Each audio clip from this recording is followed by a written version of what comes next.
2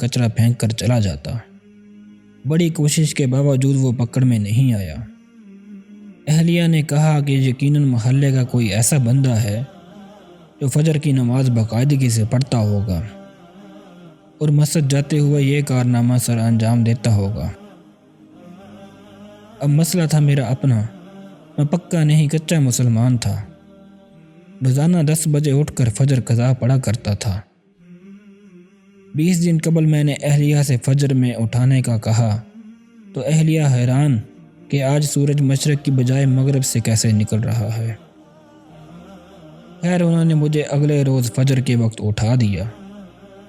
میں نے اٹھتے ہی کھڑکی سے نیچے جھانک کر دیکھا تو دروازے پر کچرا موجود نہیں تھا۔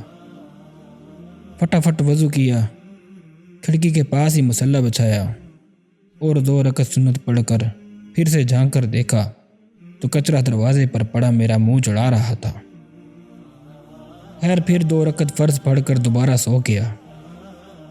اگلے دن سنت کی بجائے فرض پڑھتے کچرا پھینک دیا گیا۔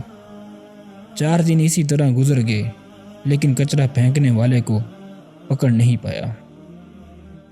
5ویں دن اہلیہ کہنے لگی، ماشاءاللہ اب آپ فجر کی نماز پڑھنے لگے ہیں تو مسجد میں باجماعت نماز پڑھ لیا کیجیے۔ بات دل کو لگی اور 5ویں دن سنت گھر میں پڑھ کر جماعت سے 15 منٹ پہلے دروازے پر کرسی لگا کر بیٹھ گیا اور محلے کے نمازی حضرات کو آتے دیکھنے لگا کہ کسی نمازی کے ہاتھ میں کچرے کا شاپر ہے، لیکن افسوس سارے خالی ہاتھ آتے دکھائی دیے۔ نماز پڑھ کر آیا تو دروازے پر کچرا موجود نہیں تھا۔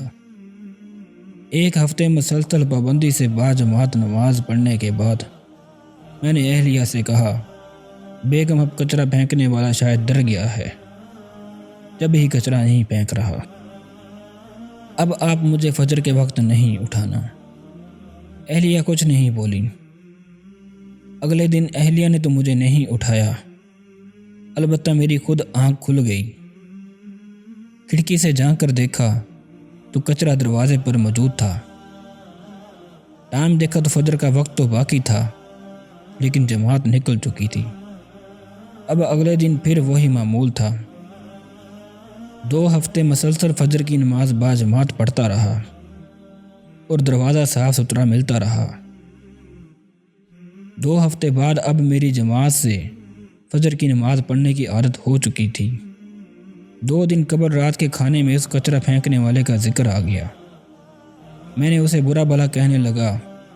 علی بولا، ابو آپ اسے برا تو نہ کہیں، بلکہ وہ تو آپ کا محسن ہے جس کی وجہ سے آپ فجر کی نماز باجماعت پابندی سے پڑھنے لگے ہیں۔ علی کی بات سن کر میرے دماغ کو جھٹکا سا لگا اور سب کو غور سے دیکھنے لگا۔ مجھے یوں اپنی طرف دیکھتے ہوئے سارے ہنسنے لگے۔ عمر کہنے لگا، ابو آپ کی وہ محسن اور کوئی نہیں بلکہ امی ہیں، آپ امی کا شکریہ ادا کیجیے۔ میں نے اہلیہ کو دیکھا تو کہنے لگی، جب گھی سیدھی انگلی سے نہ نکلے تو ٹیڑھی انگلی سے نکالنا پڑتا ہے۔